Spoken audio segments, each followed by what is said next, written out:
Hello everyone. आज की इस वीडियो में हम बात करेंगे शौक के बारे में। आज हम देखेंगे शौक क्या होता है, शौक कितने टाइप का होता है, शौक के कॉजेज क्या क्या होते हैं और शौक के सिम्टम्स क्या होते हैं। लास्ट में हम देखेंगे शौक का ट्रीटमेंट और मैनेजमेंट कैसे किया जाता है।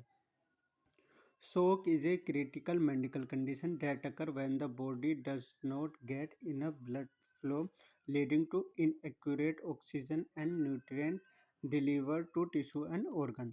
शोक क्या होता है? एक मेडिकल कंडीशन होती है।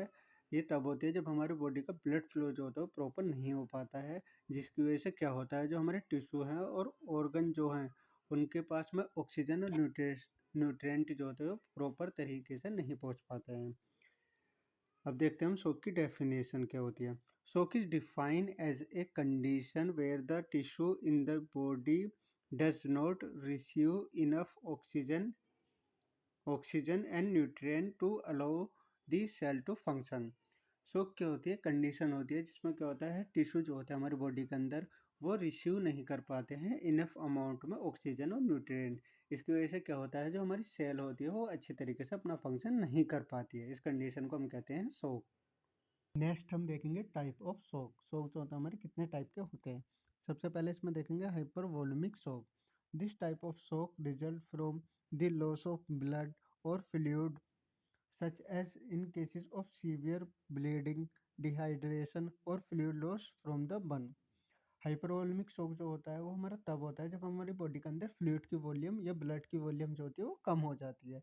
ये हमारी तब होती है जब हमारी बॉडी के अंदर सीवियर ब्लीडिंग हो रही हो, डिहाइड्रेशन हो रहा हो या फ्लूइड लॉस हो रहा हो बर्न की वजह से। नेक्स्ट टाइप आता है हमारा कार्डियोजेनिक शॉक। कार्डियोजेनिक यानी कि कार्डियो मतलब हार्ट, जेनिक मतलब जनरेट होने वाला, हार्ट से जनरेट होने वाला।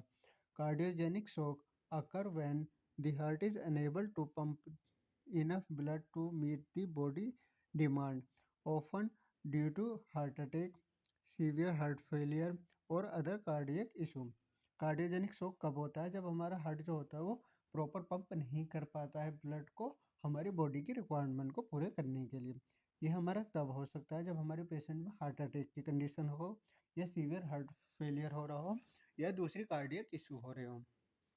नेक्स्ट टाइप आता है हमारा septic shock, caused by a severe infection leading to systematic inflammation and vasodilation। Septic shock जो होता है वो हमारे सीवियर इन्फेक्शन की वजह से होता है। सीवियर इन्फेक्शन की वजह से हमारी बॉडी के अंदर सिस्टमेटिक इन्फ्लामेशन होती है और उसकी वजह से क्या होता है, हमारे वासोडाइलेशन होता है। नेक्स्ट टाइप आता है हमारा neurogenic shock.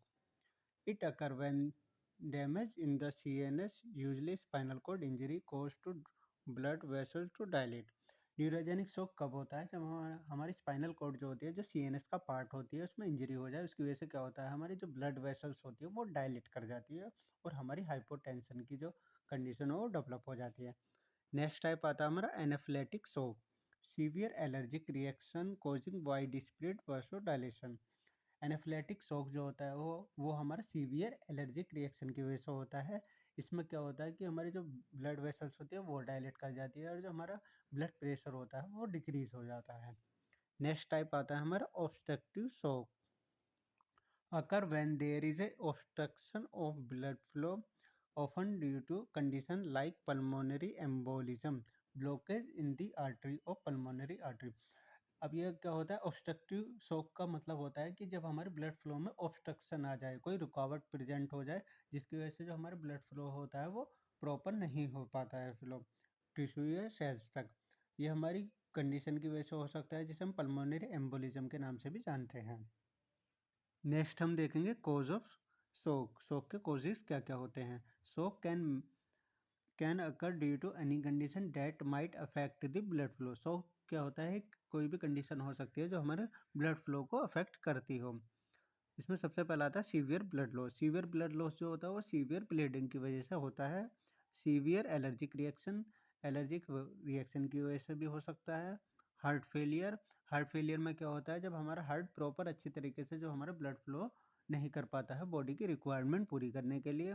Blood infection, infection blood में हो जाना।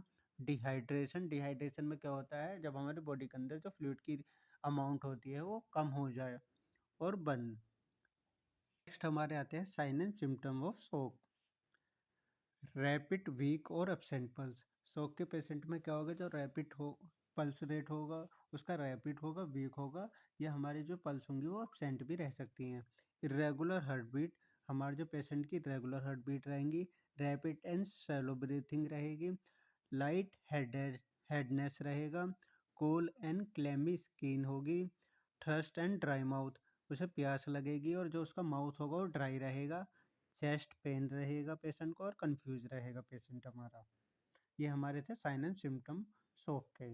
नेक्स्ट हमारा आता है मेडिकल मैनेजमेंट क्या होता है शॉक का। इसमें आता है पहले blood transfusion. If there is significant blood loss, treat it with blood transfusion to replace the lost blood. Blood transfusion में क्या होता है, जब हमारे पेशेंट की बॉडी से सीवियर अमाउंट में जो ब्लड होता है वो लॉस होता है, उसे रिप्लेस करने के लिए हम क्या करते हैं, बाहर से ब्लड को एडमिनिस्टर करते हैं पेशेंट की बॉडी में। इस प्रोसीजर को हम कहते हैं ब्लड ट्रांसफ्यूजन। नेक्स्ट इसमें आता है blood fluid management. Administered IV fluid like normal saline, lactate, ringer solution to restore blood volume। Fluid management में क्या करते हैं, हम पेशेंट को एडमिनिस्टर करते हैं IV फ्लूइड। उसमें हमारे नॉर्मल सलाइन, लैक्टेट, रिंगर ये आते हैं, जिसकी वजह से क्या होता है, हमारी जो पेशेंट का ब्लड वॉल्यूम जो होता है वो रिस्टोर होता है। Identify and treat the cause. Address the source of fluid loss, that is control bleeding, treating dehydration. अब इसमें नेक्स्ट आता है जिसकी वजह से हमारा शॉक की कंडीशन हो रही है उसे आइडेंटिफाई करना और उसे ट्रीट करना। नेक्स्ट इसमें आती है एंटीहिस्टामिन ड्रग। एंटीहिस्टामिन ड्रग क्या होती है, जो हमारी एलर्जिक रिएक्शन की वजह से जो शॉक की कंडीशन डेवलप होती है उसे रिड्यूस करती हैं और ट्रीट करती हैं। नेक्स्ट आते हैं कोर्टिकोस्टेरॉइड। कोर्टिकोस्टेरॉइड जो होती है वैस ऐसी ड्रग या मेडिकेशन होती है जो कि हमारे इन्फ्लामेशन को रिड्यूस करती है। नेक्स्ट इसमें आते हैं एंटीबायोटिक्स। एंटीबायोटिक क्या होती है, वो ट्रीट करती है हमारी सेप्टिक शॉक को, जो कि हमारा एक सीवियर इन्फेक्शन की वजह से हो रहा था। नेक्स्ट इसमें आते हैं एंटीकोगुलेशन। एंटीकोगुलेशन क्या होते हैं, वे ड्रग होती है जो हमारे क्लॉट होने से, ब्लड क्लॉट होने से प्रिवेंट करती हैं, बचाती हैं। थ्रोम्बोलाइसिस होती हैं जो हमारे ब्लड क्लॉट को डिसॉल्व करती है, उन्हें छोटे छोटे पार्ट में तोड़ देती हैं। ये था हमारा मेडिकल मैनेजमेंट शॉक का।